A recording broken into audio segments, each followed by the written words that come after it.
درود به همینان. چرا ترامپ نمیزنه یک شبه جمهوری اسلامی رو بترکونه و برای همیشه حکومت آخوندی رو ساقط بکنه؟ ترامپ نمیخواد یک ایران سوخته رو تحویل بگیره. ترامپ میخواد از همون راهی که الیت جهانی جمهوری اسلامی رو آورد، از همون راه به صورت تدریجی و با صلح و مذاکره جمهوری اسلامی رو ساقط و سرنگون بکنه. در سال 79 یا 57 اون گلوبالیسم جهانی اومدن خمینی رو تحمیل کردن به ایران. تو دل خمینی یه سپاه تأسیس شد. حزب الله لبنان توی لبنان تأسیس شد و یک جنگ رو از طریق خمینی حاصل کردن و 8 سال باید این جنگ ادامه پیدا میکرد برای اینکه این سپاه تمام نهادهای قدرت توی کشور رو توی دستش بگیره. تمام ملیگراها، اساتید دانشگاه، دانشجوها، ملیگراهای وطن پرست در قوای نظامی، لشکری و کشوری و سپهبد و سرلشکر همه رو زدن قلقم کردن تا این سپاه قدرت بگیرن و بعد از 8 سال از تو دل این سپاه قدس اومد بیرون برای شیعه گستری. از اون ور یه بهانه واهی اومد دستشون، به صدام حمله کردن، تمام اون ذخیره ارزیش و پولاشون رو بردن و بعدن دادنش دست جمهوری اسلامی. یعنی حکومت سنی عراق شد شیعه زیر نظر جمهوری اسلامی و تروریست های کتائب و هشت شعبی هم اونجا تأسیس شد. از اون ورم حزب الله لبنان رو تأسیس کردن و حکومت لبنان هم شد شیعه. بعد یک بهار عربی فیک آوردن که هدفش فقط سوریه بود. از تو دل اون داعش اومد، سپاه رفت اونجا برای کمک، کنترل سوریه رو هم گرفت تو دستش. حکومت سنی حافظ اسد هم شد شیعه بشار اسد. از اون ور انصارالله و حوثی ها رو توی یمن تأسیس کردن، اونجا هم حکومت شد حکومت شیعه در یمن، یعنی یک کمربند شیعه درست کردن. اینجا تمام اون کشورهای منطقه که زیر نظر شاه فقید توی اوپک با هم متحد بودن از هم پاشیدن.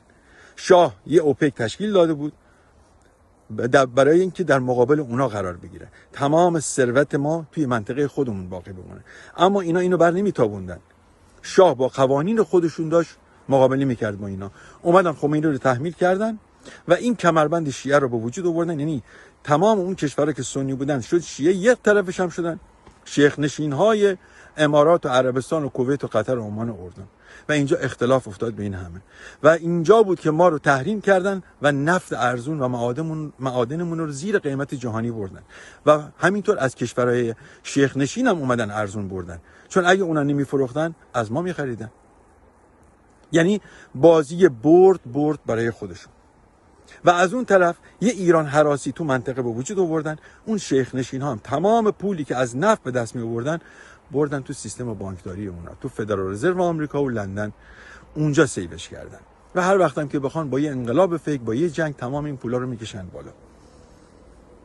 حالا ترامپ میخواد از همون راه جمهوری اسلامی رو ساقط کنه. اول اومد حماس رو زدن، ترکوندن، تمام سرانشون رو زدن و از این طرف لبنان رو اومدن مذاکره کردن. دولت ملی لبنان رو دارن بهش قدرت میدن تا حزب الله رو بیان خلع سلاح بکنن، با اسرائیل هم صلح بکنن.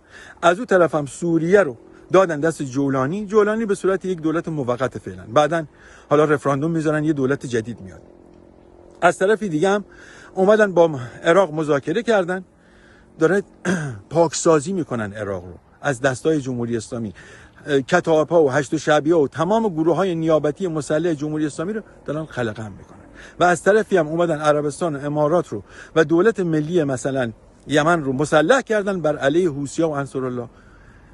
وقتی که کار اینا تموم شد، از داخل هم دارن با یک طیفی به اسم قالیباف مذاکره میکنن. چرا با قالیباف؟ برای اینکه قالیباف تمام عناد و اختیار و تمام این سیستم رو بلده و میشناسه. درسته آدم فاسدیه ولی از خودشونه.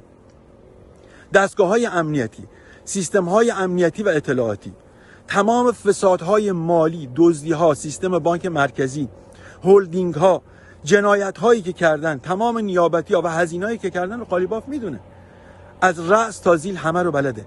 میخوان از طریق قالیباف اینا رو بزنن، قلقم بکنن، پاکسازی بکنن. یعنی همون کاری که جمهوری اسلامی سال 57 کرد و ملیگراها رو قلقم کرد، حالا میخوان از طریق خودشون اینا رو پاکسازی بکنن. بعدم که دولت یه موقتی مثل دولت بازرگان تأسیس شد، میان زمینه آماده میشه برای رفراندوم.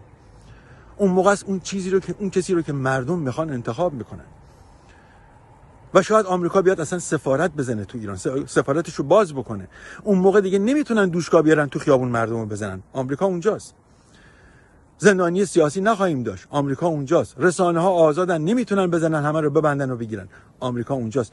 یعنی تمام اون ابزارهایی که جمهوری اسلامی توی این 47 سال باش حکومت میکرد، چه نیابتی در خارج کشور چه در داخل، همه رو میخوان ازش با صلح و مذاکره بگیرن و بعدم سرنگون میشه. یعنی به صورت تدریجی محو میشه و میره. اما این به این منظور نیست که ما سکوت بکنیم و تمام عناد و اختیارمون رو بدیم به دست اینا. ما باید مثل گذشته قیام بکنیم و سرنوشت کشور خودمون رو خودمون تعیین بکنیم و به همه دنیا بگیم که این مملکت مال ماست و این کشور رو ما خودمون مدیریت میکنیم. شک نکنید ترامپ میخواد با ایران متحد بشه، نمیخواد یه ایران سوخته رو بگیره. وقتی که با ایران متحد شد، یک دولت آزاد سکولار تأسیس شد و اون کسی رو که مردم میخواستن انتخاب کردن با ایران متحد میشه و اون موقع است که ایران و آمریکا دنیا رو مدیریت میکنن. دوران شکوه و دوران نور نزدیکه.